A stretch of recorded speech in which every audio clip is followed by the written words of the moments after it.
কংগ্ৰেছে আমাক কি আজি ইমান বেয়াকৈ কৈছে মই অতি দুখ পাইছোঁ। কংগ্ৰেছৰ ডিঙিত টিলিঙা এৰি দিম। আমি গৰু নেকি মই নাজানো। অখিল গগৈ মানে গৰখীয়া যেন এনেকুৱা লাগি গৈছে। আজি এখন বাতৰি কাকত কোনখন মই নাজানো, কিবা আজি ৰাতিপুৱা মানে মইতো এনেকৈ কেতিয়াও নকওঁ, তেওঁলোকে ইমান অসন্মানজনক কথা কৈ থাকে।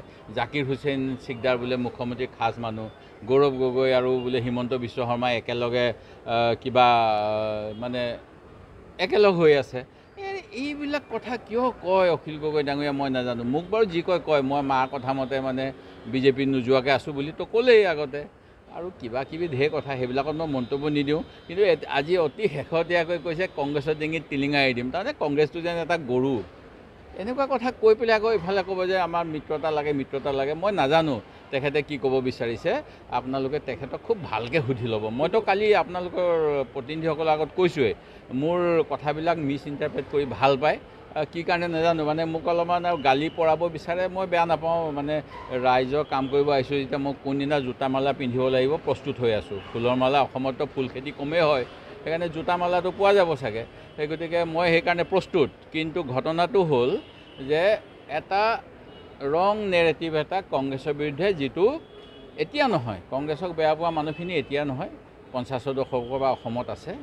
আৰু যিটো নেৰেটিভ, সেই নেৰেটিভটো এতিয়াও মানে চলি আছে। সেইকাৰণে এইবিলাক মই অংকটো ময়ো চাব লাগিব চিন্তা কৰি।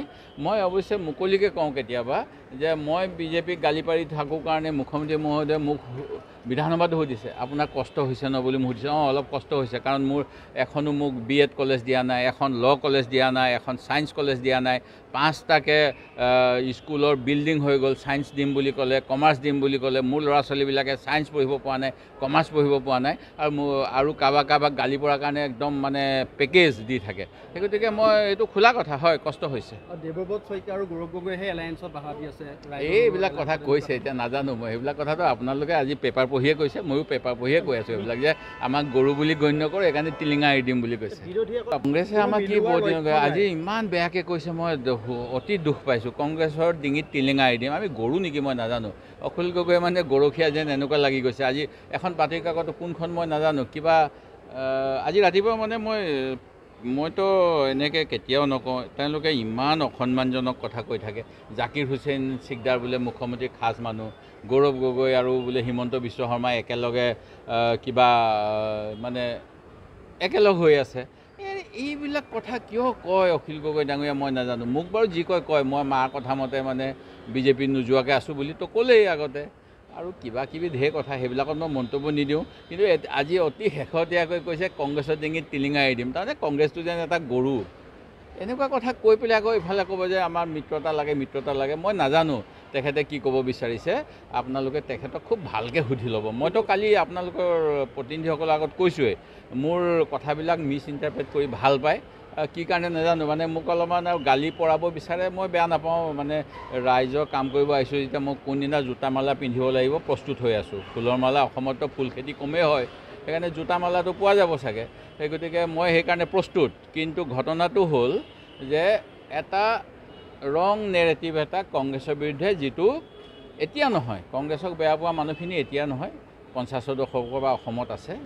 আৰু যিটো নেৰেটিভ, সেই নেৰেটিভটো এতিয়াও মানে চলি আছে। সেইকাৰণে এইবিলাক মই অংকটো ময়ো চাব লাগিব চিন্তা কৰি।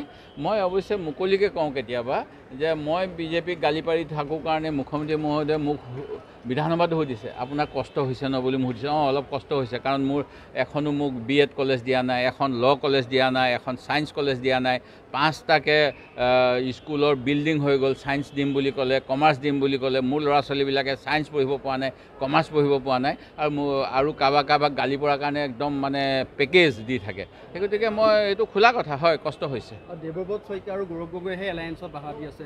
এইবিলাক কথা কৈছে, এতিয়া নাজানো মই সেইবিলাক কথাটো। আপোনালোকে আজি পেপাৰ পঢ়িয়ে কৈছে, ময়ো পেপাৰ পঢ়িয়ে কৈ আছোঁ এইবিলাক, যে আমাক গৰু বুলি গণ্য কৰে, সেইকাৰণে টিলিঙা এৰি দিম বুলি কৈছে।